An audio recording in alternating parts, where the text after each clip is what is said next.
Selama 6 bulan, aku ditipu mentah-mentah. Mertuaku bersumpah anak tiri ini bisu dan gila akibat trauma.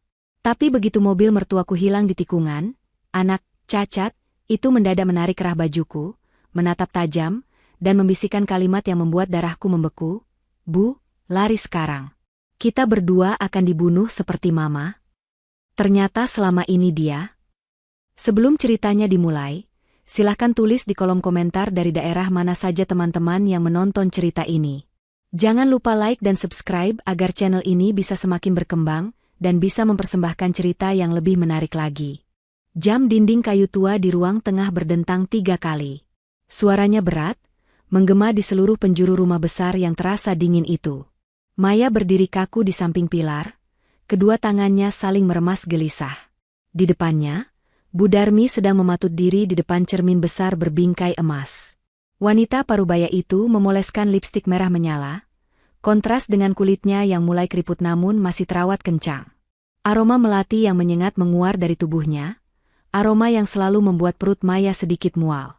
Ingat pesan ibu, Maya, suara Bu Darmi terdengar datar tapi penuh penekanan. Ia tidak menoleh, matanya masih sibuk meneliti tatanan sanggulnya. Jam 4 sore tepat. Jangan telat 1 menit pun. Obat itu harus masuk ke mulut Rio sebelum dia mulai kumat. Kamu tahu sendiri kan kalau dia sudah tantrum? Tetangga bisa dengar. Kita bisa malu. Iya, Bu. Maya ingat, jawab Maya pelan. Bu Darmi berbalik badan. Tatapannya menelusuri Maya dari ujung kaki ke ujung kepala. Tatapan yang selalu membuat Maya merasa kerdil. Padahal, Maya adalah istri sah Indra, anak kandung Bu Darmi. Namun di rumah ini, Maya merasa tak lebih dari sekadar perawat gratis untuk cucu tiri yang bermasalah. Bagus. Indra sedang sibuk di Kalimantan. Jangan ganggu suamimu dengan laporan-laporan tidak penting soal anak itu. Kamu di rumah ini tugasnya cuma satu. Pastikan Rio tidak menyusahkan saya, ujar Bu Darmi sambil meraih tas kulit bermerek dari atas meja. Saya arisan di rumah Bu Camat. Mungkin pulang malam. Kunci pagar depan setelah mobil saya keluar. Maya mengangguk patuh. Ia mengantar mertuanya sampai ke teras. Sopir pribadi keluarga sudah menunggu dengan mesin mobil yang menyala halus. Bu Darmi masuk ke dalam mobil tanpa menoleh lagi pada menantunya. Begitu mobil hitam itu meluncur keluar gerbang dan menghilang di tikungan jalan, Maya menghela napas panjang. Bahunya yang tadi tegang perlahan turun. Suasana rumah mendadak hening. Hening yang mencekam. Maya berbalik masuk ke dalam rumah, langsung mengunci pintu utama. Ia berjalan menuju kamar di ujung lorong, kamar yang selalu tertutup rapat. Kamar Rio. Anak tiri yang baru dikenalnya 6 bulan terakhir sejak ia menikah dengan Indra. Rio, bocah 8 tahun yang malang. Kata Bu Darmi dan Indra, Rio mengalami kecelakaan mobil hebat setahun lalu yang merenggut nyawa ibu kandungnya. Sejak saat itu, Rio bisu total dan mentalnya terganggu. Sering mengamuk tanpa sebab, melempar barang, dan mencakar siapa saja yang mendekat. Maya membuka pintu kamar Rio perlahan. Bau apek dan obat-obatan langsung menyergap hidung. Di sudut kamar, duduklah Rio di atas karpet. Tubuhnya kurus, wajahnya pucat. Ia sedang menyusun balok kayu dengan tatapan kosong. Mulutnya sedikit terbuka, dan ada jejak air liur di dagunya. Pemandangan itu selalu membuat hati Maya teriris. Rio? Panggil Maya lembut. Ia berlutut di dekat anak itu. Nenek sudah pergi. Sekarang waktunya minum obat ya, nak. Maya merogoh saku dasternya, mengeluarkan botol kecil berisi cairan merah jambu yang sudah disiapkan Bu Darmi tadi pagi. Ia menuangkannya ke sendok. Tangan Maya gemetar sedikit. Ia sebenarnya tidak tega.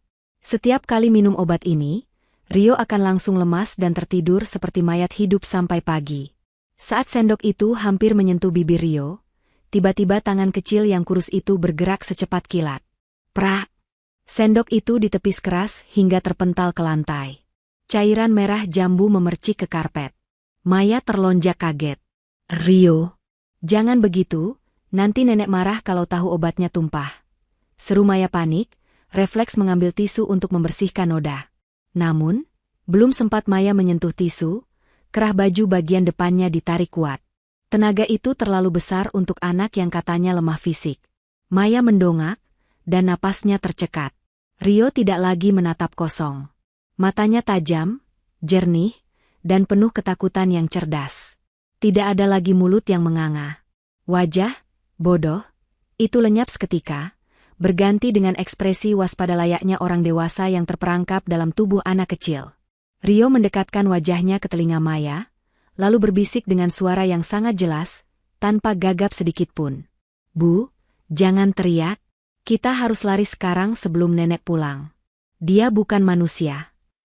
Darah Maya berdesir hebat, seolah seluruh pasokan oksigen di otaknya tersedot keluar. Ia mematung. Matanya melotot menatap bocah di hadapannya. Jantungnya berdegup kencang, memukul-mukul rongga dadanya. Kamu bisa bicara? Suara Maya tercekat, nyaris tak terdengar. Rio melepaskan cengkeramannya di kerah baju Maya, lalu segera melompat ke arah pintu kamar. Anak itu menempelkan telinganya di daun pintu, mendengarkan suasana luar dengan saksama.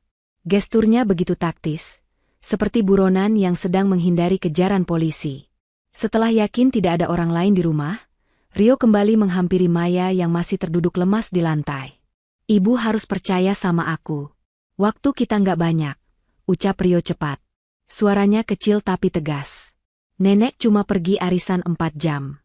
Kalau macet, mungkin 5 jam. Kita harus pergi sebelum itu. Tunggu, Rio. Ibu bingung. Maya memegangi kepalanya yang mendadak pening. Kata papamu, kata nenek, kamu bisu karena trauma otak. Syaraf bicaramu putus saat kecelakaan itu. Dokter sendiri yang bilang. Dokter yang mana? Potong Rio sinis. Tatapan matanya begitu tua untuk anak seusianya. Dokter langganan nenek yang datang ke rumah setiap bulan? Dokter yang selalu bawa suntikan kalau aku menolak minum sirup merah itu. Maya terdiam. Memang benar, Rio tidak pernah dibawa ke rumah sakit umum. Selalu ada dokter pribadi, Dokter Lukman, teman lama Bu Darmi yang datang memeriksa. Aku nggak bisu, Bu. Dan aku nggak gila.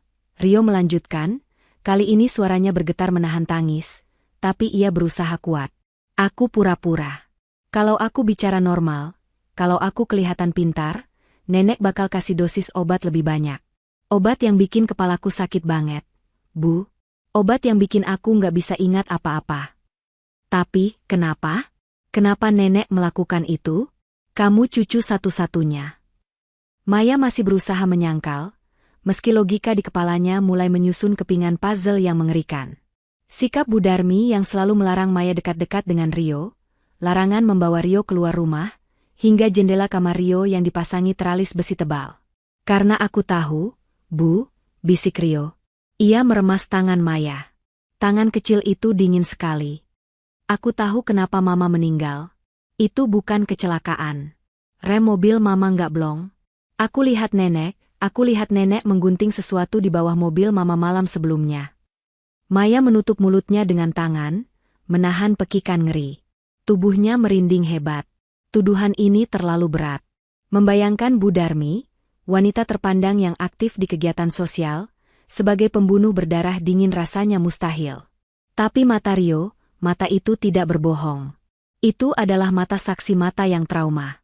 Lalu kenapa kamu tantrum? Kenapa kamu sering lempar barang ke ibu? Tanya Maya, air matanya mulai menetes. Supaya ibu menjauh, jawab Rio lirih. Siapapun yang dekat sama aku, bakal celaka. Dulu ada Bei Ijah, pembantu lama. Dia baik, dia tahu aku pura-pura.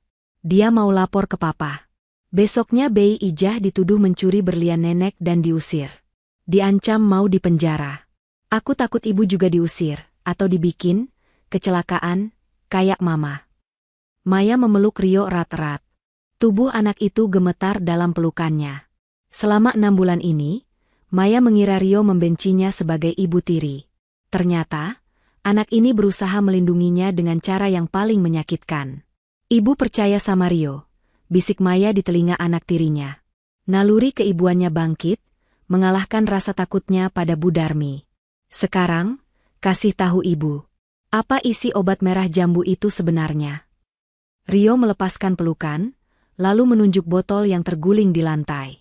Itu racun, Bu. Racun pelan-pelan. Kalau ibu nggak percaya, coba kasih ke tanaman lidah mertua di balkon. Lihat apa yang terjadi. Maya memungut botol kaca kecil yang jatuh di karpet.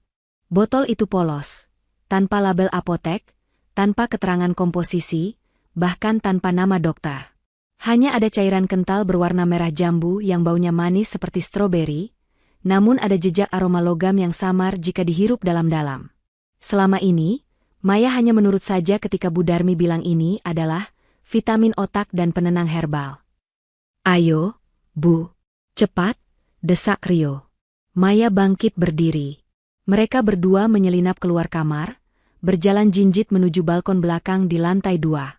Rumah ini sunyi sekali, hanya suara angin yang menderu pelan. Di sudut balkon, ada deretan pot tanaman hias yang dirawat Maya. Salah satunya adalah tanaman lidah mertua yang subur dan hijau tebal.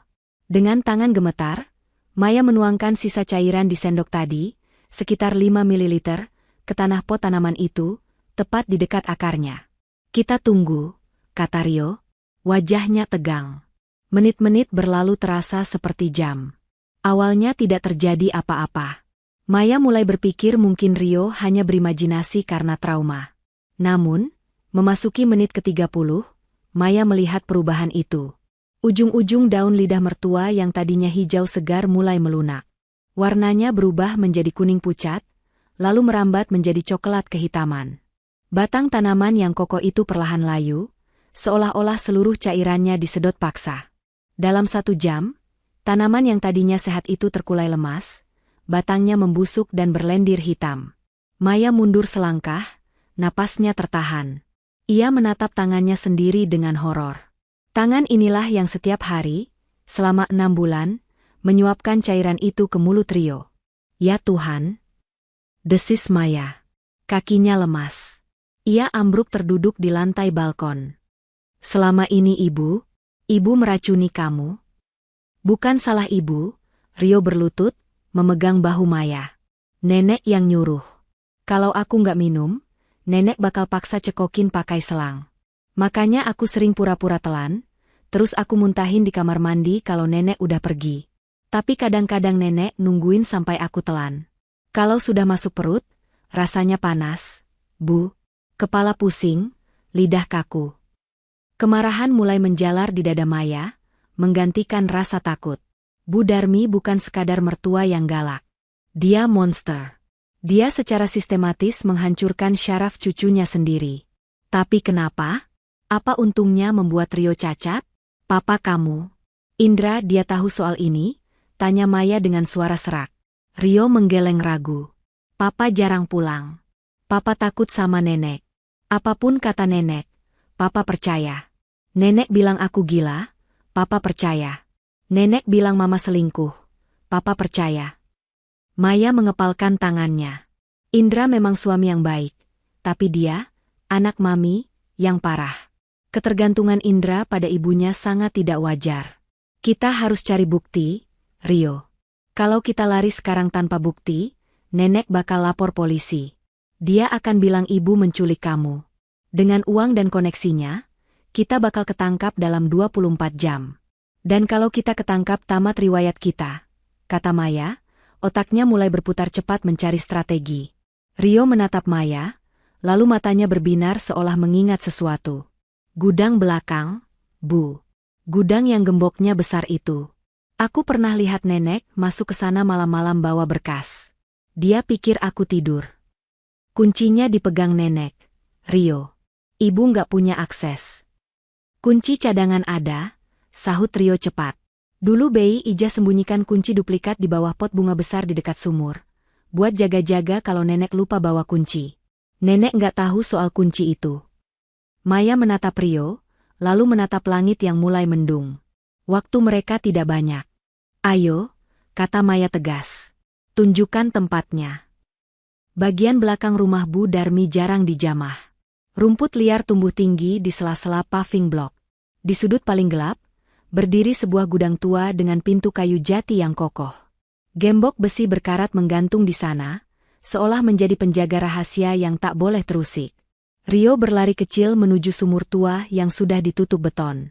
Di sampingnya ada pot tanah liat besar berisi tanaman bougainville yang sudah mati kering. Dengan susah payah, tangan kecil Rio menggeser pot berat itu. Ini, Bu, Rio memungut sebuah kunci kuningan kecil yang sudah agak kusam tertimbun tanah. Maya mengambil kunci itu, membersihkannya dengan ujung daster, lalu mencoba memasukkannya ke lubang gembok. Jantungnya berpacu. Klik. Suara gembok terbuka terdengar nyaring di keheningan sore. Maya menoleh ke kiri dan kanan, memastikan tidak ada tetangga yang mengintip dari balik tembok pembatas. Ia mendorong pintu gudang. Engselnya berdecit memilukan. Bau debu, kertas tua, dan lembab langsung menyeruak keluar. Maya menyalakan senter dari ponselnya, karena tidak ada lampu di dalam sana. Cahaya senter menyapu ruangan yang penuh tumpukan kardus dan perabot bekas. "Cari apa, Rio?" bisik Maya. "Kotak besi. Warnanya hitam," jawab Rio. Mereka mulai menggeledah. Maya menyingkirkan kain-kain penutup perabot. Di balik tumpukan kursi tamu bekas, cahaya senternya menangkap sesuatu yang berkilau. Sebuah kursi roda. Maya mendekat. Kursi roda itu terlihat masih bagus, tapi ada bercak-bercak coklat gelap di bagian dudukannya. Seperti noda darah yang sudah mengering tahunan. "Itu kursi roda Mama." Suara Rio terdengar bergetar dari belakang Maya. "Setelah kecelakaan, Mama sempat hidup 2 hari. Tapi Mama nggak bisa jalan. Terus Mama jatuh dari tangga. Kata nenek, Mama kepleset karena pusing.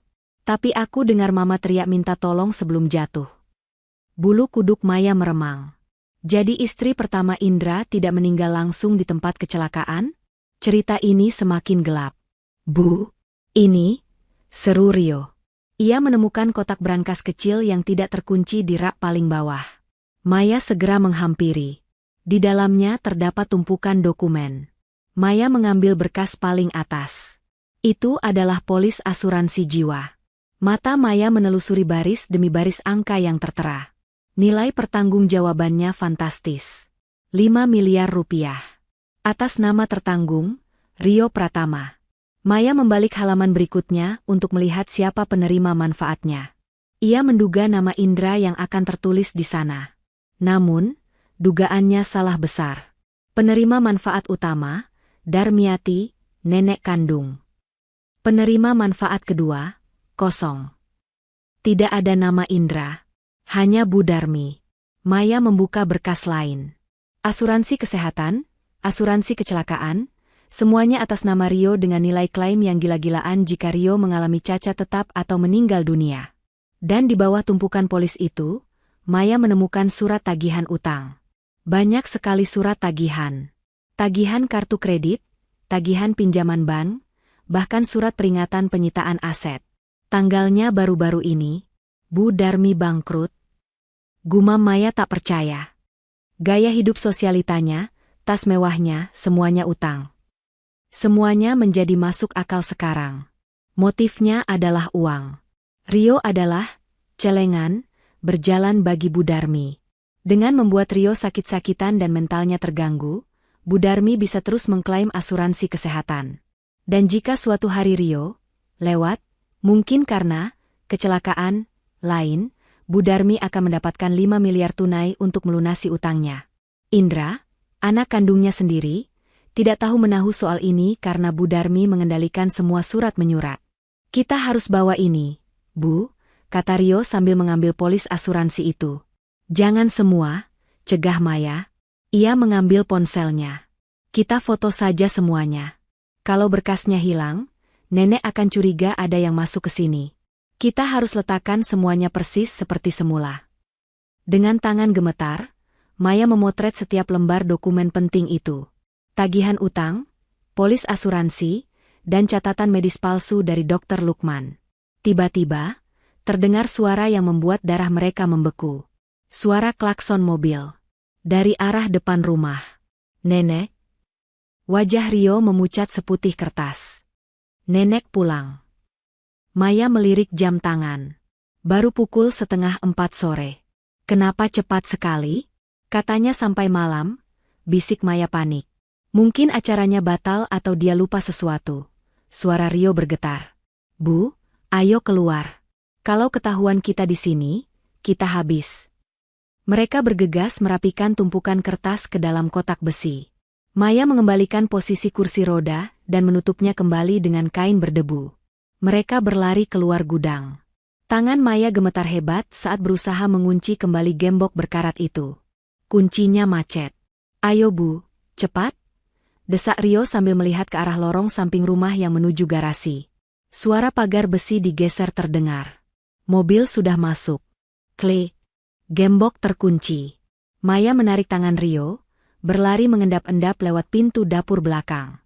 Mereka masuk tepat saat suara pintu mobil dibanting di garasi depan. "Sepatu Ibu. Ada tanahnya?" tunjuk Rio ke sandal rumah Maya.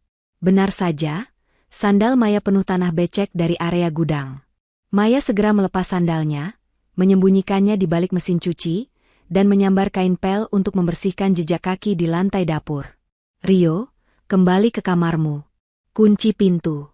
Ingat, mode sakit," perintah Maya setengah berbisik. Rio mengangguk, lalu berlari ke kamarnya. Dalam sekejap, postur tubuhnya berubah. Bahunya merosot, langkahnya diseret, persis seperti anak dengan gangguan motorik. Ia masuk kamar dan menutup pintu. Maya menarik napas dalam-dalam, mencoba menormalkan detak jantungnya yang seperti drum band. Ia mencuci tangan di wastafel dapur, membasuh wajahnya agar terlihat segar dan tidak pucat.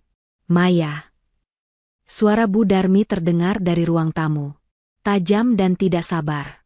"Iya, Bu," sahut Maya, berusaha terdengar tenang. Ia berjalan menuju ruang depan. Bu Darmi berdiri di tengah ruang tamu. Wajahnya terlihat kesal. Tas mewahnya dilempar begitu saja ke sofa. Acaranya membosankan. Si istri camat itu cuma pamer berlian palsu, gerutu Bu Darmi sambil melepas anting-antingnya. Tiba-tiba, ia berhenti bergerak. Hidungnya mengendus udara. "Kamu habis dari mana, Maya?" tanya Bu Darmi. Matanya menyipit, menatap Maya curiga. Saya? Dari dapur, Bu." "Masak air," jawab Maya. "Dapur?" Bu Darmi melangkah mendekat. Ia menatap kaki Maya yang telanjang, karena sandalnya disembunyikan. Lalu tatapannya naik ke wajah Maya. "Kenapa kamu berkeringat begitu? AC rumah ini dingin." Tadi saya mengepel sedikit di dapur, ada air tumpah," alibi Maya cepat. Bu Darmi tidak menjawab. Ia berjalan perlahan mengelilingi Maya, seperti hiu mengitari mangsa. Lalu, ia berjalan menuju lorong kamar Rio. "Kamu sudah kasih obatnya?" tanya Bu Darmi tanpa menoleh. "Sudah, Bu. Tadi jam 3 lewat sedikit, karena Rio mulai gelisah." "Bohong Maya." Bu Darmi memegang gagang pintu kamar Rio. Maya menahan napas. Jika Rio sedang duduk tegak atau main HP, tamatlah riwayat mereka. Pintu terbuka. Di dalam kamar yang remang-remang, Rio duduk meringkuk di sudut kasur. Tubuhnya bergoyang-goyang pelan ke depan dan belakang, ritmis, khas gerakan steaming anak autis. Matanya menatap kosong ke dinding, mulutnya bergumam suara-suara tak jelas. Di lantai, ada sisa tumpahan air, yang tadi sengaja ditumpahkan Rio saat menjatuhkan sendok, yang belum sempat dibersihkan, memberi kesan baru saja terjadi pergulatan minum obat. Akting yang sempurna. Bu Darmi tersenyum tipis. Senyum yang mengerikan. Bagus. Dia sudah tenang. Wanita itu menutup pintu kamar Rio kembali, lalu berbalik menatap Maya. Tatapannya dingin menusuk. "Oh ya, Maya. Tadi di jalan saya lihat tanaman lidah mertua di balkon atas layu sekali. Warnanya hitam. Aneh ya? Padahal tadi pagi masih segar." Jantung Maya berhenti berdetak sesaat. Bu Darmi melihatnya. Mungkin kena hama, Bu," jawab Maya gagap. "Hama?" ulang Bu Darmi pelan. Ia melangkah mendekati Maya, wajahnya hanya berjarak beberapa senti. Bau parfum melatinya terasa mencekik. Atau mungkin, ada yang menyiramnya dengan sesuatu yang tidak seharusnya? "Kamu tidak sedang menyembunyikan sesuatu dari Ibu kan, Maya?" Tangan Bu Darmi terulur, menyentuh pipi Maya yang dingin. Sentuhan itu terasa seperti belitan ular. Maya tahu, perang baru saja dimulai. Dan musuhnya bukan sembarang orang. Malam turun membawa hujan lebat yang seakan enggan berhenti. Suara gemuruh petir sesekali menyambar, menerangi ruang tengah rumah mewah itu dengan kilatan cahaya pucat yang mengerikan. Makan malam berlangsung dalam keheningan yang menyesakkan dada. Hanya ada denting sendok beradu dengan piring keramik mahal. Maya mengaduk-aduk sup buntut di piringnya tanpa selera. Matanya sesekali melirik ke arah Rio yang duduk di seberangnya. Anak itu kembali ke peran sempurnanya. Makan dengan berantakan, kuah sup menetes ke dagu, dan tatapan mata yang kosong melompong. Sementara di ujung meja, Bu Darmi makan dengan anggun, memotong daging dengan pisau steak secara perlahan dan presisi, seolah sedang membedah sesuatu yang hidup. "Kenapa tidak dimakan, Maya?" tanya Bu Darmi tiba-tiba. Suaranya halus, namun membuat bulu kuduk Maya meremang. Pisau di tangan Bu Darmi berhenti bergerak. "Apa masakan ibu kurang enak? Atau kamu takut ada racunnya?" Pertanyaan itu menohok langsung ke jantung ketakutan Maya. Maya mencoba tersenyum wajar, meski bibirnya terasa kaku. "Enggak kok, Bu. Maya cuma agak pusing. Mungkin masuk angin karena cuaca," jawab Maya pelan. "Pusing?" Bu Darmi meletakkan pisau dan garpunya dengan rapi. Ia menatap Maya lekat-lekat. "Kebetulan. Ibu punya obat herbal bagus dari Sinshe langganan. Nanti ibu buatkan teh, kamu minum ya, supaya tidurnya nyenyak." "Tidak usah, Bu," tolak Maya refleks, nadanya sedikit terlalu tinggi. Ia melihat kilat ketersinggungan di mata mertuanya. Maya buru-buru memelankan suara. "Maksud Maya sudah minum tolak angin tadi, cuma butuh istirahat." Bu Darmi mendengus pelan, lalu kembali melanjutkan makannya. "Terserah kamu." "Oh ya, Maya. Tadi ibu cek HP kamu di meja rias. Sepertinya baterainya bocor atau rusak. Mati total. Jadi ibu simpan dulu di laci kamar ibu, besok mau ibu bawa ke tempat servis langganan." Darah Maya berdesir. Ponselnya baik-baik saja tadi siang. Itu satu-satunya alat komunikasinya dengan dunia luar. "HP Maya nggak rusak kok, Bu. Sini biar Maya cek sendiri," kata Maya, berusaha menyembunyikan kepanikan. "Sudah ibu simpan. Kuncinya ibu bawa," potong Bu Darmi dingin. Ia menatap Maya dengan senyum miring yang meremehkan. "Lagi pula, untuk apa kamu pegang HP terus? Suamimu sedang sibuk kerja keras banting tulang, masa istrinya di rumah cuma main medsos? Fokus saja urus Rio. Lihat itu, makannya berantakan sekali. Suapi dia." Maya menatap Rio. Anak itu menunduk, tapi tangan kirinya di bawah meja memberi isyarat kecil. "Jangan lawan." Malam itu, Maya menyadari bahwa rumah ini bukan lagi tempat tinggal, melainkan penjara. Setelah makan malam, Maya mencoba menyalakan televisi di ruang keluarga untuk memecah kesunyian, tapi layarnya semut semua. Kabel antena dicabut. Telepon rumah di meja sudut juga tidak ada nada sambungnya. Wi-Fi rumah yang biasanya kencang, kini tidak terdeteksi di laptop Maya, kata sandinya pasti sudah diganti. Bu Darmi benar-benar mengisolasi mereka. Pukul 10 malam, Maya masuk ke kamarnya dan mengunci pintu. Namun, ia tahu kunci pintu kamar standar ini mudah dibuka dari luar. Ia menggeser lemari kecil untuk mengganjal pintu. Saat ia mengintip dari balik tirai jendela kamar, ia melihat gerbang depan digembok dengan rantai tambahan yang lebih besar dari biasanya. Pos satpam komplek terlihat jauh di ujung jalan, gelap dan sepi karena hujan. Maya duduk di tepi ranjang, memeluk lutut. Ia teringat foto-foto dokumen asuransi dan utang Bu Darmi yang ada di ponselnya. Ponselnya disita Bu Darmi. Bukti-bukti itu ada di dalam galeri ponsel tersebut. Keringat dingin mengucur di pelipis Maya. Jika Bu Darmi berhasil membuka sandi ponselnya dan melihat foto-foto itu, Bu Darmi akan tahu bahwa Maya sudah masuk ke gudang terlarang. Dan malam ini mungkin akan menjadi malam terakhir Maya bernapas. Pagi harinya, ketegangan di rumah itu semakin nyata. Maya bangun lebih awal, bertekad untuk mengambil alih dapur. Ia tidak bisa membiarkan Rio memakan apapun yang dimasak Bu Darmi. Saat Maya masuk ke dapur, Bu Darmi sudah ada di sana, sedang mengaduk panci besar berisi bubur ayam. Uap panas mengebul, membawa aroma gurih yang anehnya membuat perut Maya mual. Di samping kompor, ada toples kecil berisi bubuk putih tanpa label. "Pagi, Maya," sapa Bu Darmi tanpa menoleh. "Ibu buatkan bubur spesial buat Rio." Dia kan susah nelan kalau makan nasi keras. Maya melirik toples bubuk putih itu. Pikirannya langsung melayang ke tanaman lidah mertua yang membusuk hitam di balkon. Biar Maya saja yang masak hari ini, Bu, kata Maya cepat, melangkah mendekati kompor. Ibu kan mau arisan lagi? Atau mau istirahat? Biar Maya yang urus sarapan. Nggak perlu, Bu Darmi menepis tangan Maya yang hendak mengambil sendok sayur. Sentuhannya kasar. Kamu itu nggak becus masak. Bumbunya nggak pernah pas. Rio butuh nutrisi khusus. Minggir. Tapi Rio anak tiri Maya, Bu. Tanggung jawab Maya. Maya memberanikan diri menatap mata mertuanya. Bu Darmi mematikan kompor dengan kasar. Ia berbalik, wajahnya merah pada menahan amarah. Dengar ya, kamu perempuan tidak tahu diuntung. Desis Bu Darmi, jarinya menunjuk hidung Maya. Kamu masuk rumah ini cuma bawa badan. Indra memungut kamu jadi istri karena kasihan. Jangan sok jadi nyonya di sini. Di rumah ini, aturan saya yang berlaku. Kalau saya bilang Rio makan bubur ini, dia makan bubur ini. Kalau buburnya ada racunnya gimana, Bu? Kalimat itu meluncur begitu saja dari mulut Maya. Hening. Suasana dapur membeku seketika. Hanya suara kulkas yang mendengung pelan.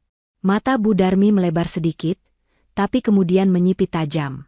Ekspresinya berubah dari marah menjadi sesuatu yang lebih berbahaya. Tenang. Racun? Bu Darmi tertawa kecil, tawa yang kering dan hampa. Wah, ternyata benar dugaan ibu. Kamu mulai halusinasi, Maya. Kasihan sekali Indra punya istri yang gangguan jiwa begini. Apa karena kamu mandul dan gak bisa kasih cucu, jadi kamu stres dan nuduh mertua sembarangan? Saya gak mandul, bantah Maya. Siapa tahu? Bu Darmi mengangkat bahu. Ia mengambil HP-nya dari saku daster. HP model terbaru yang canggih. Halo, Indra? Bu Darmi melakukan panggilan loudspeaker. Maya terkejut. Halo, Bu? Ada apa pagi-pagi telepon? Indra lagi briefing nih.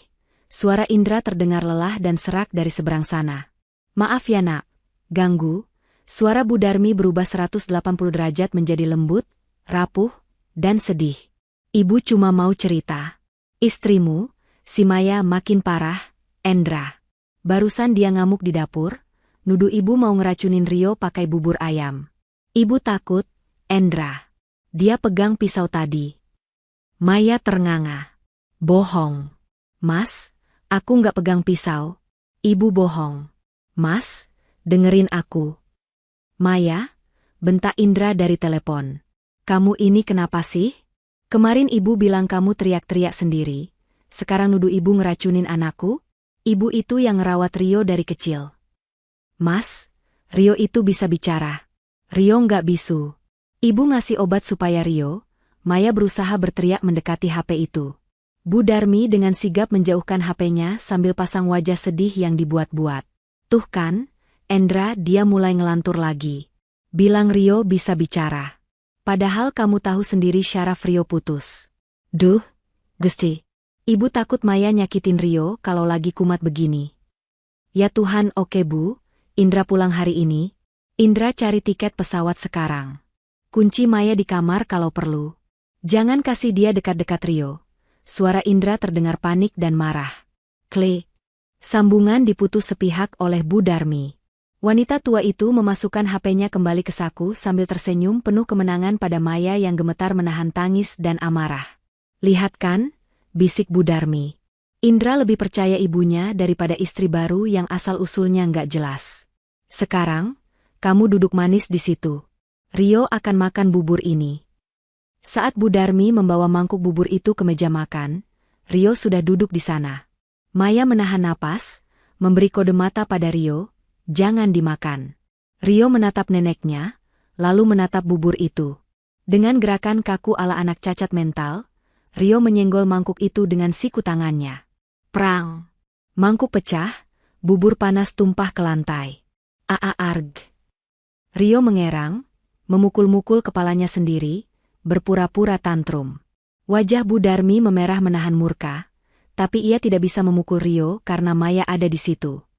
Dasar anak cacat menyusahkan. umpatnya pelan, lalu berteriak memanggil pembantu harian yang baru datang. Bereskan ini. Saya mau pergi keluar sebentar cari angin. Kepala saya mau pecah lihat 2 orang gila di rumah ini. Bu Darmi menyambar tasnya dan pergi keluar. Ini kesempatan. Begitu mobil Bu Darmi keluar gerbang, Maya langsung berlari ke pagar depan. Gembok masih terkunci rapat. Bu Darmi membawa kuncinya. Tembok pagar terlalu tinggi untuk dipanjat, dan di atasnya ada pecahan beling tajam yang ditanam di semen. Bu, tukang sayur. Seru Rio yang mengintip dari jendela ruang tamu. Benar saja. Ada suara telolet khas motor gerobak sayur Pak Yanto yang biasa lewat komplek ini jam 9 pagi. Maya berlari ke pinggir pagar, melambaikan tangan lewat celah jeruji besi. Pak Yanto berhenti. Bapak tua yang ramah itu tersenyum. Neng Maya. Tumben gak keluar? Mau beli bayam, Neng? Pak, tolong saya. Bisik Maya cepat sambil celingukan takut satpam komplek atau CCTV tetangga melihat. Saya dikunci dari luar sama ibu mertua. Tolong sampaikan pesan ke seseorang. Pak Yanto mengerutkan kening bingung. Waduh, kenapa Neng? Kok kayak tawanan begini? Nanti saya jelaskan. Bapak kenal Bei Ijah kan? Yang dulu kerja di sini? Tanya Maya. Oh, Bei Ijah. Kenal atuh. Dia sekarang ngontrak di kampung belakang komplek, jualan nasi uduk, jawab Pak Yanto. Maya merogoh saku dasternya. Ia sudah menulis pesan singkat di secari kertas bon belanjaan yang ia temukan di laci dapur. Bei Ijah, ini Maya istri Pak Indra. Rio dalam bahaya. Bu Darmi mau celakakan Rio demi asuransi. Kami tahu soal utang judi Bu Darmi. Tolong bantu kami. Kami dikurung. Tolong datang ke tembok belakang rumah nanti malam jam 10. Ketuk 3 kali. Maya melipat kertas itu sekecil mungkin dan menyelipkannya ke dalam uang Rp20.000. Pak, tolong kasih uang ini ke Bei Ijah. Bilang, kembalian utang dulu. Pastikan dia buka lipatan kertasnya ya. Pak, tolong banget. Ini nyawa taruhannya. Mohon Maya dengan mata berkaca-kaca. Pak Yanto melihat kesungguhan dan ketakutan di mata Maya. Ia mengangguk tegas. Siap, Neng. Bapak langsung ke sana sekarang. Pak Yanto menyalakan motornya dan berlalu. Maya menghela napas lega, tapi jantungnya masih berdegup kencang. Ia kembali masuk rumah. Rio menunggunya di balik pintu. Berhasil, bisik Rio. Semoga, jawab Maya. Sekarang kita harus bersiap. Papamu pulang sore ini. Kita harus yakinkan papa sebelum nenek memutarbalikkan fakta lagi. Susah, Bu, kata Rio pesimis. Ia duduk di lantai, memeluk lututnya. Papa nggak pernah berani lawan nenek. Dulu waktu mama meninggal, papa sempat curiga mobilnya disabotase. Tapi nenek nangis-nangis, pingsan-pingsan, akhirnya papa luluh dan gak jadi minta otopsi mobil. Maya mendekati Rio, mengelus rambut anak itu. Kita harus coba, Rio. Kamu harus bicara sama papa. Pakai suara aslimu. Tunjukkan kalau kamu sembuh. Nenek pasti kasih obat tidur ke papa. Atau ke aku, sebelum aku sempat ngomong. Bantah Rio. Nenek pintar, Bu. Maya terdiam. Rio benar. Mereka butuh rencana cadangan. Mata Maya tertuju pada gudang belakang lagi. Kunci duplikat itu masih ada di saku Maya. Nanti malam, kalau Bei Ijah datang, kita minta tolong dia bawakan sesuatu. Gumam Maya. Alat perekam. Atau HP bekas. Apa saja. Sore itu langit mendung kelabu, seolah mendukung suasana suram di rumah nomor 18 itu. Pukul 5 sore, sebuah taksi berhenti di depan gerbang. Indra turun dengan wajah kusut, kemeja kerjanya lecek, dan matanya merah kurang tidur. Bu Darmi, yang sudah pulang sejak siang, langsung menyambut anaknya di pintu gerbang dengan drama air mata yang sempurna. Indra, untung kamu pulang. Nak, isak Bu Darmi sambil memeluk Indra erat-erat. Ibu sudah nggak kuat. Istrimu makin menjadi-jadi. Tadi siang dia hampir melempar panci panas ke ibu. Maya berdiri di ambang pintu utama, menyaksikan sandiwara itu dengan tangan terkepal. Ia ingin berteriak, membela diri, tapi ia tahu teriakan hanya akan membuatnya terlihat semakin histeris. Persis seperti skenario Bu Darmi. Indra melepaskan pelukan ibunya, lalu menatap tajam ke arah Maya. Tatapan yang dingin dan penuh kekecewaan. Mas. Maya mencoba menyapa. Masuk, perintah Indra singkat. Suaranya berat. Mereka duduk di ruang tengah. Sidang keluarga dimulai. Bu Darmi duduk di samping Indra, memegang lengan anaknya seolah mencari perlindungan. Maya duduk sendiri di sofa seberang. Rio tidak ada, dikunci di kamarnya oleh Bu Darmi dengan alasan, biar tidak trauma melihat keributan. Jelaskan, Mei, kata Indra datar. Kenapa kamu nuduh ibu mau ngeracunin Rio? Kamu tahu kan betapa sayangnya ibu sama cucu satu-satunya itu. Mas, aku punya bukti, kata Maya, berusaha tenang meski suaranya bergetar. Tanaman di balkon mati dalam 1 jam setelah disiram obat Rio. Rio itu nggak sakit, Mas. Dia dipaksa minum obat penenang dosis tinggi supaya terlihat cacat. Mana buktinya? Tagih Indra. Mana tanamannya? Di balkon atas. Ayo kita lihat, ajak Maya bersemangat. Mereka bertiga naik ke balkon. Namun, saat sampai di sana, pot tanaman lidah mertua itu sudah kosong. Hanya ada tanah gembur. Tanaman yang busuk itu sudah hilang. Maya terbelalak. Ia menoleh ke Bu Darmi. Wanita tua itu memasang wajah bingung yang polos. Tanaman apa? Maya? Ibu tadi pagi bersihkan pot ini karena tanamannya sudah tua. Ibu buang ke tukang sampah. Kenapa? Kamu mau bilang ibu buang barang bukti? Tadi pagi tanamannya busuk. Mas? Hitam berlendir. Seru Maya histeris. Ibu bohong. Cukup, Maya, bentak Indra. Gema suaranya memantul di dinding. Indra memijat pelipisnya yang berdenyut. Kamu ini kenapa jadi paranoid begini? Ibu membuang tanaman mati itu wajar. Kamu mengarang cerita soal racun, soal Rio bicara, kamu butuh psikiater. Mas, tolong percaya sama aku sekali ini saja. Buka pintu kamar Rio. Ajak dia bicara. Lihat matanya, mohon Maya, air matanya tumpah. Indra capek. Mei. Indra membanting tas kerjanya ke lantai. Aku kerja jauh-jauh buat kalian, pulang-pulang malah disuguhi drama gila begini. Kamu cemburu sama perhatian ibu ke Rio? Atau kamu benci sama ibu?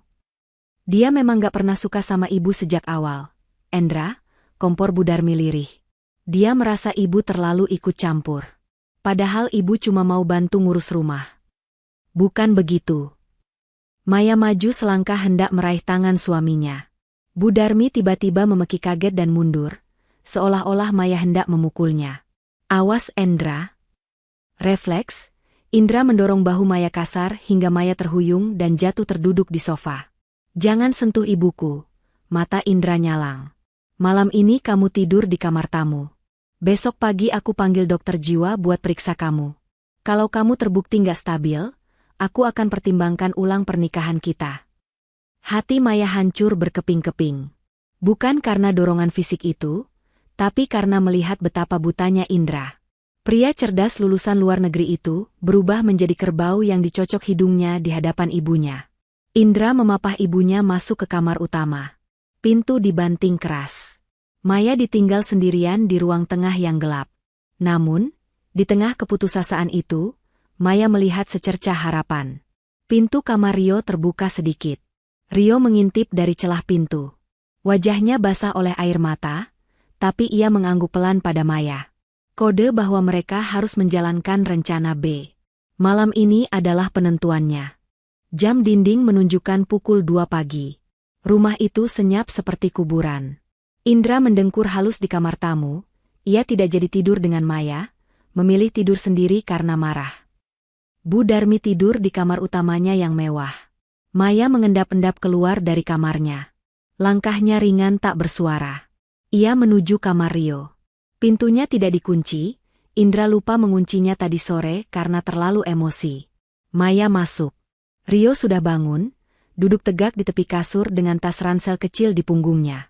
Kita pergi sekarang? Bisik Rio. Belum, jawab Maya. Kita temui Bei Ijah dulu di tembok belakang. Kita butuh saksi luar. Mereka berdua berjalan jinjit menuju pintu belakang. Saat melewati kamar Indra, Rio berhenti sejenak. Ia menatap pintu kamar ayahnya dengan tatapan sedih. Bu, bisik Rio. Aku mau cerita sesuatu. Soal kecelakaan itu. Maya berjongkok, menyamakan tingginya dengan Rio. Ceritakan, Nak. Malam itu hujan, sama kayak sekarang. Rio memulai ceritanya, suaranya bergetar menahan trauma. Kami mau pergi ke bandara jemput papa. Sopir kami sakit, jadi mama yang nyetir. Sebelum berangkat, mama lupa dompetnya di kamar. Aku nunggu di mobil sendirian. Rio menarik napas panjang. Aku lihat nenek keluar dari garasi samping bawa kotak peralatan bengkel papa. Nenek kolongin mobil. Aku pikir nenek mau ambil kucing yang ngumpet. Tapi nenek bawa kunci Inggris. Nenek putar sesuatu di dekat roda depan. Lama banget. Terus nenek keluar, senyum sendiri, dan masuk lagi ke rumah lewat pintu samping. Maya menutup mulutnya, ngeri membayangkan adegan itu. Waktu di jalan tol, setirnya nggak bisa belok. Bu, bukan remnya yang blong. Tie rodnya lepas. Mobil kami melintir, nabrak pembatas jalan, terguling 3 kali, air mata Rio menetes deras. Aku kejepit di kursi belakang. Mama terlempar keluar karena kaca depan pecah. Mama masih sadar waktu itu. Mama teriak panggil nama aku. Rio mencengkeram lengan Maya kuat-kuat. Tapi yang paling menakutkan bukan itu, Bu. Waktu ambulans datang, waktu polisi datang. Nenek datang juga naik taksi. Nenek lari ke arah mobil kami. Orang-orang pikir nenek mau nolong. Tapi waktu nenek lihat mama berdarah-darah di aspal, nenek senyum, Bu. Senyum tipis banget. Terus nenek injak HP mama yang tergeletak di jalan sampai hancur. Mungkin di HP itu ada bukti sesuatu. Ya Tuhan. Desis Maya. Kejahatan Bu Darmi jauh lebih terencana dan sadis daripada yang ia bayangkan. Ini bukan pembunuhan impulsif. Ini eksekusi yang dingin. Aku pura-pura pingsan waktu itu, lanjut Rio. Sejak saat itu, setiap nenek lihat aku, tatapannya kayak bilang, kalau kamu ngomong, kamu nyusul ibumu. Makanya aku diam. Aku takut papa nggak percaya aku, sama kayak tadi sore. Ibu percaya kamu, Rio, kata Maya tegas, menghapus air mata anak itu. Dan malam ini, kita akan bikin papa percaya. Biarpun kita harus seret papa ke hadapan kenyataan pahit itu. Tiba-tiba, terdengar suara ketukan pelan dari arah pintu kaca belakang. Toh, toh, toh. 3 kali. Sesuai kode. Bei Ijah datang. Maya dan Rio bergegas ke belakang. Maya membuka kunci pintu geser perlahan. Di balik kegelapan halaman belakang, di dekat tembok pembatas, terlihat siluet seseorang memanjat tangga bambu dari sisi luar. Wajah tua Bei Ijah muncul di atas tembok. Neng Maya? Bisik Bei Ijah. Suaranya parau. Ia melemparkan sebuah bungkusan plastik hitam ke arah Maya. Maya menangkapnya.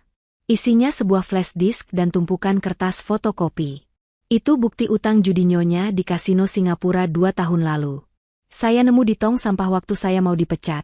Saya simpan buat jaga-jaga, bisik Bei Ijah dari atas tembok. Dan di flash disk itu ada rekaman CCTV garasi yang sempat saya copy sebelum nyonya hapus.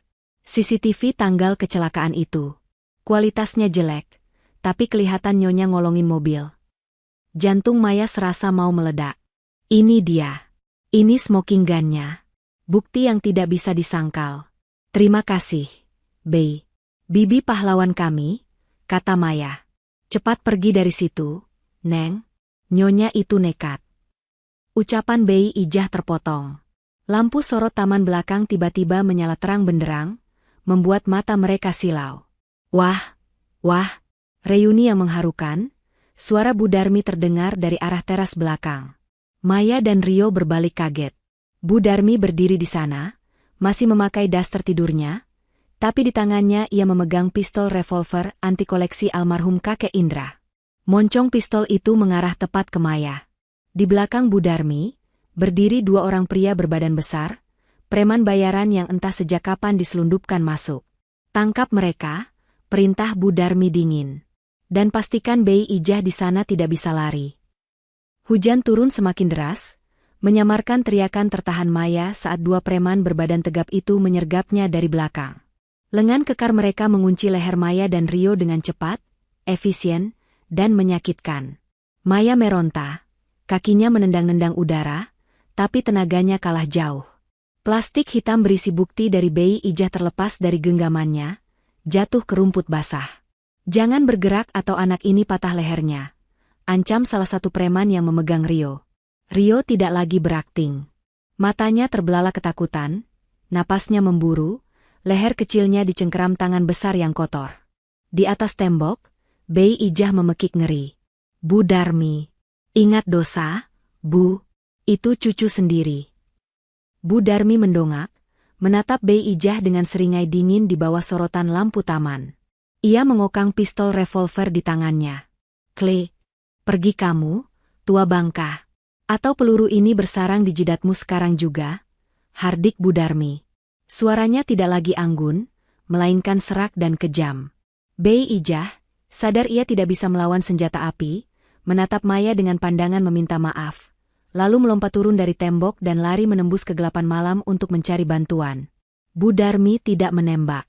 Suara tembakan akan membangunkan tetangga. Itu risiko yang belum mau ia ambil.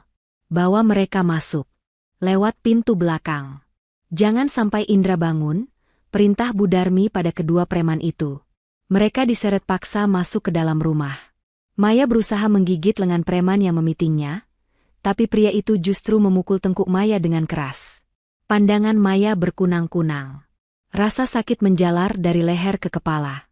Ia setengah diseret melewati dapur, menuju gudang bawah tangga, bukan gudang belakang tempat barang bekas, tapi ruang penyimpanan alat kebersihan yang sempit dan pengap di dekat dapur bersih. "Masuk." Preman itu melempar Maya dan Rio ke lantai ubin yang dingin. Bu Darmi masuk terakhir, menutup pintu, dan berdiri menjulang di hadapan mereka. Di tangan kirinya, ia memegang plastik hitam berisi flash disk dan dokumen yang tadi dijatuhkan Maya. "Kalian pikir kalian pintar?" Bu Darmi tertawa kecil, ia melempar plastik itu ke sudut ruangan. "Bayi Ijah itu bodoh. Dia pikir bukti fotokopi dan rekaman CCTV buram bisa memenjarakan saya? Saya punya pengacara yang bisa memutarbalikkan fakta itu dalam sekejap. Tapi kamu, Maya, kamu benar-benar menantu yang merepotkan." Maya memeluk Rio yang gemetar. Ia menatap mertuanya dengan kebencian yang baru. "Ibu sakit jiwa. Ibu mau bunuh kami." "Bunuh? Tidak, itu terlalu kasar." Bu Darmi menggeleng pelan, seolah sedang mengoreksi tata krama. Ia berjongkok, menatap mata Rio. "Nenek cuma mau meluruskan takdir." "Rio sayang, kamu tahu kan nenek sayang kamu? Tapi biaya hidup kita mahal, nak. Utang nenek banyak. Asuransi kamu itu kunci surga buat kita semua." "Nenek iblis," desis Rio. Suaranya tajam, tidak ada lagi gagap. Bu Darmi terkesiap sejenak mendengar suara Rio yang normal, tapi kemudian ia tersenyum lebar. "Wah, benar kata Maya. Kamu sudah sembuh. Sayang sekali. Anak pintar biasanya mati muda." Bu Darmi berdiri, menatap jam dinding. "Pukul 2.30 pagi. Kalian tunggu di sini. Saya harus menyiapkan skenarionya." Indra tidur sangat nyenyak berkat obat tidur dosis ganda di kopinya tadi sore. Dia tidak akan bangun sampai besok siang, saat polisi datang menemukan mayat istri dan anaknya. "Skenario apa?" tantang Maya. "Skenario sederhana," jawab Bu Darmi santai. "Istri muda yang stres karena tidak punya anak, cemburu pada anak tiri, lalu membunuh anak itu dan bunuh diri karena penyesalan. Tragis, kan? Orang-orang akan percaya. Kamu kan punya riwayat halusinasi soal racun tadi pagi." Bu Darmi memberi isyarat pada preman-preman itu. "Ikat tangan dan kaki mereka. Lakban mulutnya. Pastikan tidak ada suara." Dalam kegelapan gudang sempit itu, Maya dan Rio duduk saling memunggungi. Tangan mereka diikat ke belakang dengan tali plastik, kabel ties, yang menyakitkan. Mulut mereka dilakban hitam tebal. Bau cairan pembersih lantai dan debu menyesakkan dada. Air mata Rio mengalir, membasahi lakban di pipinya. Maya bisa merasakan getaran tubuh anak itu di punggungnya. Maya memejamkan mata, memutar otak. Ia tidak boleh menyerah. Ia teringat momen singkat pertemuan dengan Bei Ijah tadi. Saat Bei Ijah memberikan plastik hitam itu, Maya sempat melihat Bei Ijah menyelipkan sesuatu yang lain ke dalam saku daster Maya sebelum preman datang. Benda kecil, dingin, dan tajam. Pisau lipat kecil. Bei Ijah mungkin sudah menduga situasi ini. Maya berdoa dalam hati, semoga pisau itu tidak jatuh saat ia diseret tadi. Maya menggerakkan jari-jarinya di balik punggung, mencoba meraba saku dasternya yang terlipat di bawah pantatnya. Ada. Benda itu masih ada. Namun, mengambilnya dengan tangan terikat adalah tantangan lain. Maya mulai menggesek-gesekkan tubuhnya ke lantai, mencoba memposisikan saku dasternya agar bisa dijangkau oleh jari-jari tangannya yang terikat. Mempehaha. Rio mengerang pelan, bingung dengan gerakan Maya. Maya menyenggol punggung Rio, memberi kode. Diam. Ikuti gerakan ibu. Butuh waktu 15 menit yang menyiksa sampai ujung jari telunjuk Maya berhasil menyentuh logam dingin pisau lipat itu. Dengan susah payah, ia menjepitnya, menariknya keluar pelan-pelan. Keringat dingin membasahi seluruh tubuhnya. Jika pisau ini jatuh dan terlempar jauh, tamatlah riwayat mereka. Akhirnya, pisau itu berada di genggaman Maya. Membukanya adalah perjuangan berikutnya. Ia menggunakan ujung lantai keramik yang sedikit pecah untuk menahan bilah pisau dan membukanya. Klik. Terbuka. Sekarang, memotong tali. Maya tidak bisa memotong talinya sendiri karena posisi pisau di tangannya. Ia harus memotong tali Rio dulu. Maya menggeser duduknya, menempelkan tangannya yang memegang pisau ke arah pergelangan tangan Rio di belakangnya. Hati-hati, batin Maya menjerit. Jangan sampai mengiris nadi Rio. Maya menggerakkan pisau itu maju mundur, menggesek plastik kabel ties yang keras. Rio, yang mulai paham, menahan tangannya agar tidak bergerak. Suara gesekan pisau terdengar sangat nyaring di telinga mereka, seolah-olah bisa terdengar sampai keluar ruangan. Di luar gudang, terdengar langkah kaki mondar-mandir. Suara Bu Darmi terdengar memberikan instruksi. Siapkan gas LPG 12 kilo dari dapur. Bawa ke kamar Rio. Kita buat seolah-olah mereka mati lemas karena kebocoran gas, lalu ada api rokok menyambar. Ledakan kecil saja, cukup untuk menghancurkan bukti fisik di tubuh mereka. Darah Maya membeku. Mereka mau diledakkan. Maya mempercepat gesekan pisaunya. Tangannya kram, perih, tapi ia masa bodoh. Putuslah, sialan, trek. Tali pengikat tangan Rio putus. Rio langsung bergerak cepat. Tangan kecilnya yang bebas segera merobek lakban di mulutnya. Ia menahan teriakannya karena rasa perih di kulit bibir. Ibu. Bisik Rio, suaranya gemetar. Ia segera mengambil alih pisau dari tangan Maya dan memotong ikatan di tangan Maya, lalu ikatan kaki mereka. Dalam 3 menit, mereka bebas. Tapi mereka masih terkunci di dalam gudang. Kita harus keluar, bisik Maya sambil mengupas lakban di mulutnya. Bibirnya berdarah sedikit. Mereka mau meledakkan rumah ini sebagian. Pintu dikunci dari luar, kata Rio, menekan gagang pintu. Maya melihat sekeliling gudang. Hanya ada sapu, pel, ember, dan botol-botol cairan pembersih. Ada satu botol yang menarik perhatian Maya. Pembersih porselen kamar mandi, HCl asam klorida, yang sangat keras. Dan di rak atas, ada bubuk soda api untuk melancarkan saluran air mampet. Maya teringat pelajaran kimia sederhana. Asam kuat ditambah basa logam tertentu bisa menghasilkan reaksi panas atau gas yang menyengat. Atau setidaknya, cairan ini bisa menjadi senjata. Rio, ambil ember. Campur cairan pembersih lantai ini sama sabun cuci piring. Bikin lantai depan pintu jadi licin, perintah Maya. Buat apa, Bu? Jebakan. Kita nggak bisa lawan 2 preman itu pakai otot. Kita harus main kotor. Mereka bekerja dalam diam. Maya menuangkan cairan pembersih porselen ke dalam sebuah botol semprot bekas kaca. Senjata kimia dadakan.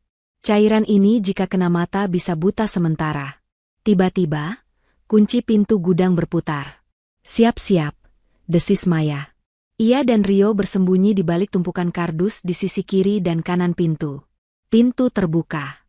Salah satu preman, yang badannya lebih pendek tapi kekar, masuk sambil membawa tabung gas melon 3 kilogram. Wajahnya terlihat kesal. Nyonya minta yang 12 kilo, tapi berat banget. Gumamnya. Saat ia melangkah masuk, kakinya menginjak lantai yang sudah disiram sabun cair kental. Bruk! Preman itu terpeleset hebat, jatuh telentang. Tabung gas di tangannya terlempar, menghantam tulang keringnya sendiri. ARGH! Ia berteriak kesakitan. Sekarang, teriak Maya. Maya melompat keluar, menyemprotkan cairan pembersih porselen tepat ke mata preman itu. Mataku. Panas. Preman itu berguling-guling, menutupi wajahnya. Rio mengambil tabung gas 3 kilogram yang tergeletak, dan dengan sekuat tenaga anak 8 tahun, ia menghantamkannya ke kepala preman itu. Budi. Pria itu pingsan seketika. Lari, seru Maya. Ia menarik tangan Rio. Mereka berlari keluar dari gudang menuju ruang tengah. Namun, preman kedua, yang berbadan raksasa, sudah menunggu di sana. Ia kaget melihat temannya tidak keluar, tapi melihat Maya dan Rio berlari, ia langsung bereaksi. Mau kemana kalian tikus kecil? Pria raksasa itu menerjang. Maya mendorong Rio ke samping. Lari ke kamar papa. Bangunkan papa. Maya membiarkan dirinya ditangkap. Pria itu mencengkeram rambut Maya, membantingnya ke sofa. Maya menjerit kesakitan, tapi tangannya meraba-raba meja tamu, mencari apa saja. Asbak kristal tebal. Saat pria itu menindihnya dan hendak mencekik, Maya menghantamkan asbak kristal itu ke pelipis si preman. Prang! Asbak pecah. Darah segar mengucur dari pelipis preman itu. Dia terhuyung mundur, mengerang, tapi tidak pingsan. Dia justru semakin marah. Dasar perempuan gila. Pria itu mencabut pisau belati dari pinggangnya. Di lantai atas, Rio berlari sekencang mungkin menuju kamar utama Indra. Ia menggedor pintu sekuat tenaga. Papa! Papa bangun! Tolong ibu! Papa! Rio berteriak histeris, suaranya melengking memecah keheningan malam. Pintu kamar terkunci. Rio menendang-nendang pintu itu. Tidak ada jawaban. Obat tidur Bu Darmi benar-benar kuat. Di lantai bawah, Maya sedang bertarung nyawa. Preman raksasa itu mengayunkan belatinya. Maya berguling ke samping, pisau itu menancap di sofa, merobek kulit jok. Maya menendang selangkangan pria itu sekuat tenaga. Pria itu membungkuk kesakitan. Maya memanfaatkan kesempatan itu untuk lari menaiki tangga. Rio! Lari keluar! Teriak Maya. Tapi Rio tidak mau pergi. Anak itu masih di depan pintu kamar ayahnya. Di ujung lorong lantai atas, pintu kamar Bu Darmi terbuka. Wanita tua itu keluar dengan wajah merah padam. Pistol revolver masih di tangannya. Tidak berguna. Semuanya tidak berguna, teriak Bu Darmi frustrasi melihat kekacauan rencananya. Ia melihat Maya berlari naik tangga dan preman yang terluka mengejar di belakang. Bu Darmi mengarahkan pistolnya ke Maya. Berhenti atau Rio mati.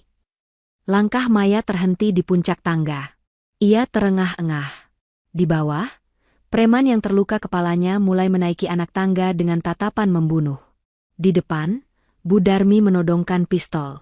Di samping pintu kamar Indra, Rio berdiri mematung. Habisi dia, perintah Bu Darmi dingin pada preman itu. Tusuk dia, lalu lempar dari tangga.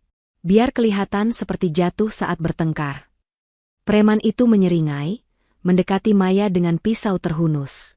Maya mundur perlahan, punggungnya menabrak dinding. Tidak ada jalan lari. Brak! Pintu kamar Indra tiba-tiba terbuka kasar. Indra berdiri di sana, sempoyongan.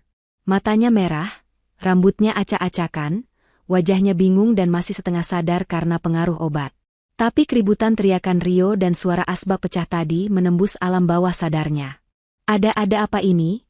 Gumam Indra, suaranya serak dan berat. Pandangannya kabur. Ia melihat ibunya memegang pistol. Ia melihat istrinya di pojokan preman berdarah. Ia melihat anaknya menangis. Otak Indra macet. Ini seperti mimpi buruk yang surrealis. Mas, tolong, teriak Maya. Indra, masuk kembali ke kamar. Bentak Bu Darmi panik. Maya gila. Dia bawa preman masuk rumah mau rampok kita. Dia mau bunuh ibu. Bu Darmi langsung memutarbalikkan fakta dalam hitungan detik. Lihat, Maya bawa pisau. Padahal pisau lipat kecil itu sudah jatuh entah di mana. Preman ini satpam yang ibu panggil buat nolong ibu, tapi dilukai Maya. Indra memegangi kepalanya yang pening. Ia menatap Maya, lalu ibunya. Siapa yang harus dipercaya? Logikanya tumpul karena obat. Preman itu, melihat Indra yang linglung, memutuskan untuk menyelesaikan tugas. Ia menerjang Maya lagi. Maya menangkis, terjadi pergulatan di pinggir tangga railing kayu. Pagar kayu itu berderit. Indra, tolong ibu. Maya mau bunuh Rio. Teriak Bu Darmi lagi, menambah kebingungan Indra. Indra melangkah maju, hendak memisahkan Maya dan preman itu. Lepaskan istriku. Saat itulah, suara yang selama setahun ini hilang, muncul kembali bagaikan petir di siang bolong. Papa, lihat aku. Dengarkan aku. Teriakan itu bukan teriakan anak kecil biasa. Itu suara Rio. Lantang. Jelas. Tegas. Langkah Indra terhenti. Ia menoleh kaku ke arah anaknya. Rio berdiri tegak, air mata membasahi wajahnya, tapi matanya menyala penuh keberanian. Ia menunjuk lurus ke arah Bu Darmi. Nenek bohong, Pak. Nenek yang sewa orang-orang ini. Nenek mau bunuh ibu dan aku demi uang asuransi 5 miliar. Nenek punya utang judi. Indra ternganga. Mulutnya terbuka tapi tak ada suara yang keluar. Rio? Kamu bicara? Bu Darmi pucat pasi. Tangannya yang memegang pistol gemetar. Kartu asnya terbuka. Rahasia terbesarnya terbongkar di depan target utamanya. Jangan dengarkan dia, Endra. Dia kerasukan. Dia gila, jerit Bu Darmi histeris. Aku nggak gila, Pak. Potong Rio cepat, melangkah maju mendekati ayahnya, mengabaikan pistol neneknya. Ingat kecelakaan Mama? Nenek yang merusak mobil di garasi. Aku lihat nenek bawa kunci Inggris. Nenek pembunuh Mama. Dan sekarang nenek mau bunuh kita semua. Kata-kata itu menghantam Indra lebih keras daripada pukulan fisik. Memori-memori lama berkelebat.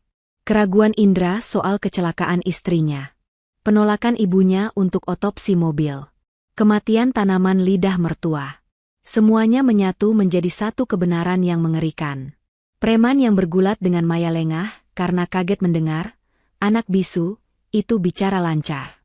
Maya memanfaatkan momen itu. Ia menggigit telinga preman itu sekuat tenaga sampai putus sebagian. ARGH. Preman itu menjerit, melepaskan Maya. Maya menendang dada preman itu. Pria besar itu kehilangan keseimbangan, terhuyung ke belakang, melewati pagar railing kayu yang sudah retak, dan jatuh bebas ke lantai 1. Brak! Tubuh besar itu menghantam meja kaca di ruang tamu. Hening. Pria itu tidak bergerak lagi. Kini tinggal mereka berempat di lorong lantai atas. Indra menatap ibunya dengan pandangan yang sulit diartikan. Campuran antara horor, jijik, dan duka yang mendalam. Bu. Suara Indra bergetar. Katakan itu tidak benar. Katakan Rio bohong. Bu Darmi mundur selangkah. Topengnya hancur sudah. Wajahnya kini hanya menyisakan keputusasaan seorang pecundang yang terpojok. Ia mengarahkan pistolnya bergantian antara Indra, Maya, dan Rio. Kalian pikir uang itu turun dari langit? Teriak Bu Darmi, suaranya pecah. Ayahmu meninggalkan hutang. Ibu harus menjaga nama baik keluarga ini. Ibu sekolahkan kamu ke luar negeri, belikan kamu rumah, semua butuh uang. Indra, istrimu yang pertama itu pelit. Dia pantas mati. Dan anak cacat ini, dia cuma beban. Pengakuan itu keluar. Jelas dan gamblang. Indra jatuh berlutut. Kakinya tidak kuat menopang tubuhnya lagi. Hatinya hancur lebur. Ibu yang ia puja seumur hidup, ternyata monster yang membunuh istrinya. Bunuh saja aku, Bu, bisik Indra lirih, menatap laras pistol ibunya. Bunuh aku sekalian. Tangan Bu Darmi gemetar hebat. Ia tidak mungkin membunuh Indra. Aset, kebanggaannya. Keraguan itu muncul di matanya. Maya melihat celah itu. Rio, Lari ke papa, teriak Maya. Maya menyambar vas bunga besar di atas meja konsol lorong dan melemparkannya ke arah Bu Darmi. Prang! Vas itu menghantam bahu Bu Darmi. Pistolnya terlepas dari genggaman, jatuh meluncur di lantai parket. Lari! Teriak Maya. Maya menarik kerah baju Indra yang masih sok, menyeretnya berdiri. Mas, bangun. Kita harus pergi. Preman satu lagi di gudang mungkin sudah sadar. Indra masih linglung, tapi nalurinya untuk melindungi anak muncul. Ia menyambar Rio ke dalam gendongannya. Mereka bertiga berlari menuruni tangga, melompati tubuh preman yang pingsan di atas pecahan kaca meja. Bu Darmi berteriak-teriak di lantai atas, merangkak berusaha menggapai pistolnya kembali. Jangan lari kalian. Kembali. Maya menyambar kunci mobil Indra yang tergeletak di meja dekat pintu. Mereka menghambur keluar rumah, menembus hujan badai. Mereka masuk ke mobil SUV Indra. Maya di kursi sopir karena Indra masih terlalu gemetar.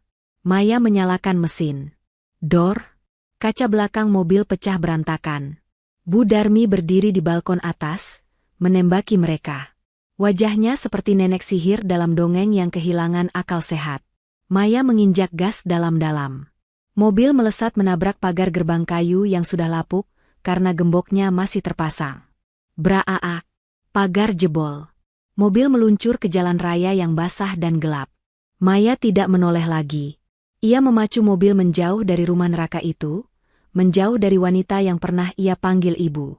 Di kursi belakang, Indra memeluk Rio erat-erat, menangis terseduh-seduh seperti anak kecil. Rio, dengan kedewasaan yang melampaui usianya, menepuk-nepuk punggung ayahnya. Sudah, Pak, sudah. Kita selamat. Mereka selamat malam ini, tapi Maya tahu, ini belum berakhir. Bu Darmi tidak akan berhenti sampai salah satu dari mereka hancur. Mobil SUV hitam itu membelah hujan deras yang mengguyur jalan tol lingkar luar. Kaca belakang yang pecah membiarkan angin dan air hujan masuk, membuat kabin mobil terasa dingin membeku. Namun, kebekuan di dalam hati Indra jauh lebih menusuk daripada angin malam itu. Maya menyetir dengan tangan gemetar. Matanya tak lepas dari spion, paranoid jika ada mobil yang mengikuti mereka. Di kursi belakang, Rio tertidur di pangkuan ayahnya karena kelelahan fisik dan mental yang luar biasa. Indra duduk mematung, memeluk anaknya erat-erat, matanya menatap kosong keluar jendela yang gelap. Kita mau kemana, Mei? Tanya Indra akhirnya. Suaranya serak, hampa, seperti orang yang baru kehilangan separuh jiwanya. Kita nggak bisa ke hotel, Mas. Kartu kredit dan debit kita pasti dilacak. Ibu pasti sudah blokir semuanya. Jawab Maya, suaranya berusaha terdengar tegar meski air matanya terus menetes. Kita ke rumah kontrakan teman lama aku, Ratna. Dia pengacara di Lebih.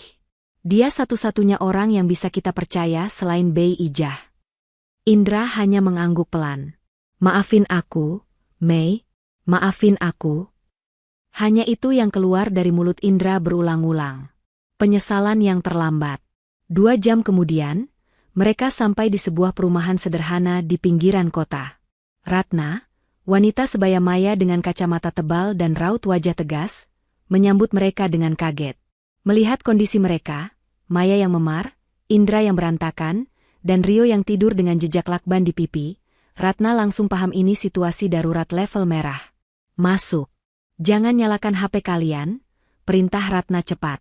Di ruang tamu kecil itu, sambil mengobati luka di pelipis Maya, mereka menyalakan televisi. Berita pagi sudah mulai siaran. Dan benar saja, wajah Maya terpampang besar di layar kaca. Breaking news, penculikan anak dan penganiayaan lansia. Seorang ibu tiri berinisial M diduga menculik anak sambungnya, 8 tahun, dan melakukan percobaan pembunuhan terhadap ibu mertuanya sendiri, seorang tokoh sosialita terpandang, Ibu Darmiati.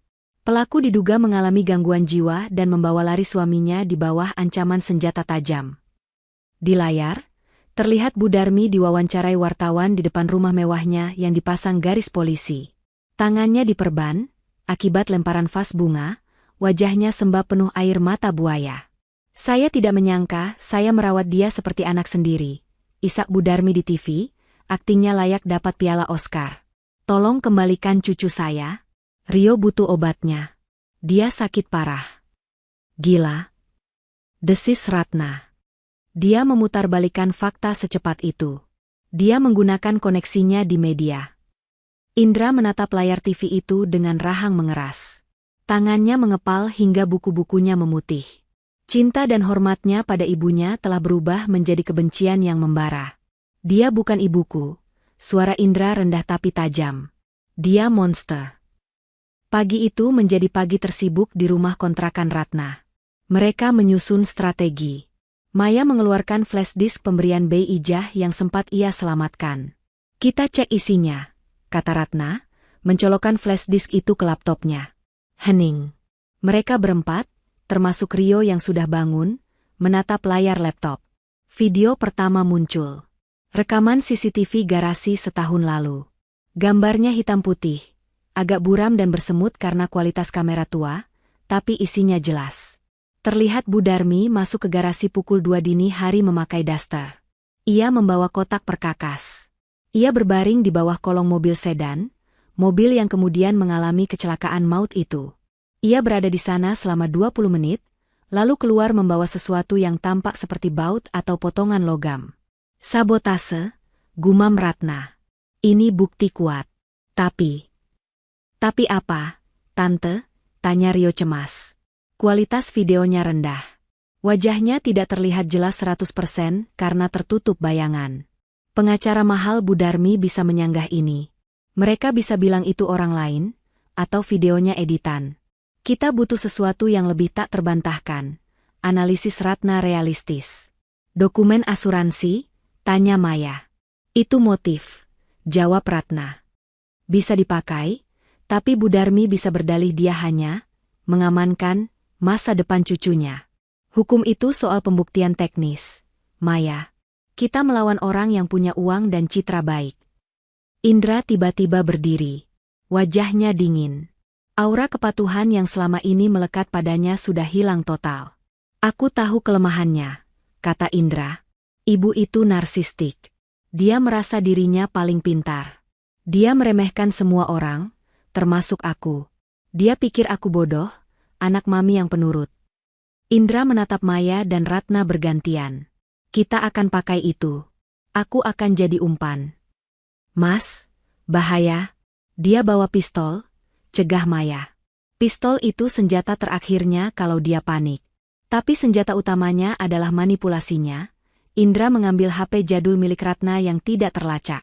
Kita rekam pengakuannya secara langsung. Live. Bagaimana caranya? Aku akan telepon dia. Aku akan pura-pura kalau aku berhasil kabur dari kamu, Maya. Aku akan bilang kalau aku sadar Maya memang gila. Aku akan minta maaf sama ibu dan minta ketemuan untuk serahkan Rio. Maya terdiam. Itu rencana yang sangat berisiko. Jika Bu Darmi curiga sedikit saja, Indra dan Rio bisa tamat. Rio harus ikut, kata Indra menatap anaknya. Ibu nggak akan percaya kalau aku datang sendiri. Dia butuh Rio, asetnya kembali. Aku ikut, Pak, Rio menyahut tegas. Aku nggak takut sama nenek lagi, selama ada papa. Indra memeluk Rio, matanya berkaca-kaca. Papa janji, kali ini papa lindungi kamu. Taruhannya nyawa papa. Siang harinya, Indra melakukan panggilan telepon itu. Ratna merekam percakapan tersebut sebagai bukti awal. Indra menarik napas panjang, mengubah ekspresi wajahnya menjadi memelas dan panik. Ia menekan nomor ibunya. Tut. Halo? Indra? Ya Tuhan, Nak, kamu di mana? Kamu baik-baik saja? Suara Bu Darmi terdengar histeris di seberang sana. Bu? Indra mulai menangis. Kali ini bukan akting, ia menangisi betapa jahatnya ibunya. Bu, tolong Indra. Maya gila, Bu. Dia nodong pisau terus di mobil. Dia hampir nabrak truk. Ya ampun, ibu sudah bilang kan, perempuan itu sakit jiwa. Sekarang kamu di mana? Biar ibu jemput sama polisi. Jangan bawa polisi, Bu, seru Indra cepat. Maya ngancem kalau ada sirine polisi, dia bakal gorok leher Rio. Dia nekat, Bu. Indra takut. Hening sejenak. Bu Darmi sedang berpikir. Oke. Tenang sayang. Terus sekarang Maya mana? Dia lagi tidur di mobil. Kami berhenti di area pabrik tua di pinggir kota. Indra berhasil ambil kunci mobilnya diam-diam. Indra mau kabur sama Rio, tapi Indra bingung mau kemana. Indra takut dikejar Maya. Dengar ibu, suara Bu Darmi berubah dingin dan taktis. Kamu tunggu di situ. Jangan kemana-mana. Kunci pintu mobil. Ibu kesana sekarang bawa Pak Joyo, sopir. Jangan kasih tahu siapa-siapa. Kita selesaikan ini secara kekeluargaan. Ibu nggak mau nama baik kita hancur kalau polisi datang ramai-ramai. Iya, Bu. Cepat ya Bu. Indra takut Rio kenapa-napa. Klik. Sambungan terputus. Indra meletakkan HP itu di meja. Wajahnya pucat, keringat dingin mengucur. Dia termakan umpan, kata Indra lirih. Dia nggak mau bawa polisi karena dia mau membereskan Maya sendiri. Dia pikir Maya tidur di mobil. Lokasinya di pabrik gula tua yang sudah mangkrak itu kan? Tanya Ratna. Tempatnya luas dan terbuka. Bagus untuk penyergapan, tapi bahaya kalau dia bawa preman lagi. Aku sudah hubungi temanku di kepolisian, Reserse Hendra. Dia polisi jujur, musuh bebuyutan, koneksi, Bu Darmi, kata Ratna. Timnya akan standby di lokasi sejam sebelum Bu Darmi datang.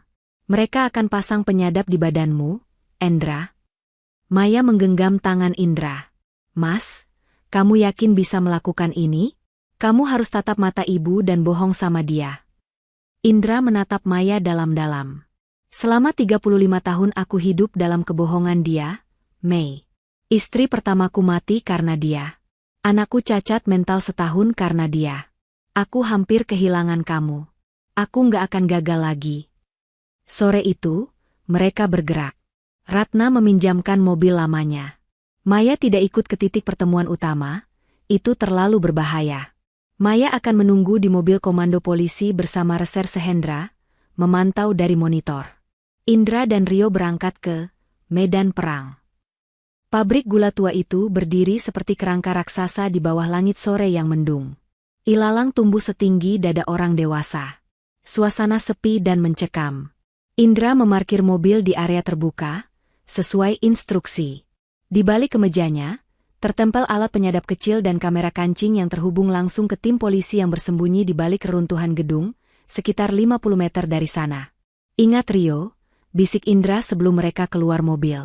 Begitu nenek datang, kamu pura-pura bisu lagi. Jangan bicara sepatah kata pun sampai papa kasih kode. Rio mengangguk. Ia menggenggam tangan ayahnya erat. Tangan kecil itu dingin, tapi tidak gemetar. 10 menit kemudian, sebuah mobil Alphard hitam masuk ke area pabrik. Mobil itu berhenti 10 meter di depan mereka. Pintu terbuka. Bu Darmi turun. Dia tidak sendirian. 2 orang preman baru, karena yang lama sudah babak belur, turun mengawal. Bu Darmi memakai kacamata hitam, meski langit mendung. Gayanya tetap angkuh. Indra, panggil Bu Darmi, merentangkan tangannya. Sini nak, sama ibu. Indra berjalan mendekat sambil menuntun Rio. Wajahnya dipasang mode, anak bingung. Bu, Maya ada di dalam gudang sana. Lagi cari air, bohong Indra sambil menunjuk gedung tua yang gelap. Aku kunciin dia dari luar. Bagus, Bu Darmi tersenyum puas. Ia menatap Rio. Sini cucu nenek. Duh, kasihan kamu kotor begini. Bu Darmi menarik Rio kasar dari tangan Indra. Ia menyerahkan Rio ke salah satu preman. Masukkan Rio ke mobil. Kunci. Tunggu, Bu, cegah Indra. Rio sama aku aja. Jangan bantah, bentak Bu Darmi. Biar aman. Rio dibawa masuk ke Alphard. Sekarang tinggal Indra dan Bu Darmi berhadapan. Preman satu lagi berdiri siaga dengan tangan di balik jaket, jelas memegang senjata. Sekarang, mana kuncinya? Tanya Bu Darmi, menunjuk gudang tempat Maya, disekap. Bu, Indra menahan tangan ibunya. Suaranya bergetar. Ibu mau apain Maya? Kamu nggak perlu tahu, Endra. Kamu pulang aja. Biar ibu dan orang-orang ini yang urus wanita gila itu. Nanti kita bilang ke polisi dia bunuh diri karena stres. Bunuh diri? Indra mundur selangkah, berakting kaget. Maksud ibu? Ibu mau bunuh Maya? Kayak ibu bunuh Sinta, istri pertama? Bu Darmi terdiam. Ia menatap sekeliling. Sepi. Aman. Hanya ada dia, anaknya yang bodoh, dan premannya. Egonya naik. Ia merasa perlu menegaskan dominasinya. Dengar, Indra, Bu Darmi mencengkeram kerah baju Indra. Sinta itu mati karena dia mau ceraikan kamu dan bawa lari harta Gonogini. Dia mau ambil Rio. Ibu lakukan itu buat kamu. Buat kita. Jadi benar? Ibu sabotase mobilnya, pancing Indra. Di mobil komando, Reserse Hendra memberi kode jempol. Dapat. Iya.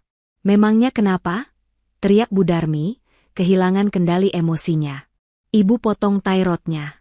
Ibu pastikan dia mati. Dan harusnya si Rio cacat itu mati juga biar asuransinya cair. Kamu tahu berapa utang ibu? 15 miliar, Indra. Ibu dikejar rentenir. Pengakuan itu menggema di udara kosong pabrik tua itu. Jelas.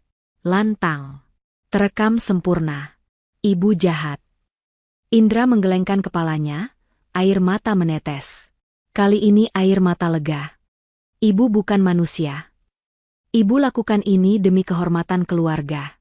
Sekarang minggir. Mana kunci gudangnya? Biar ibu bakar sekalian perempuan kampung itu di dalam. Bu Darmi merogoh tasnya, mengeluarkan botol bensin yang sudah disiapkannya. Dia benar-benar berniat membakar gudang itu. Indra mundur perlahan. Ia mengangkat kedua tangannya. Maaf, Bu. Maya nggak ada di gudang. Apa? Bu Darmi tertegun. Dan aku nggak sendirian. Indra menatap lurus ke mata ibunya.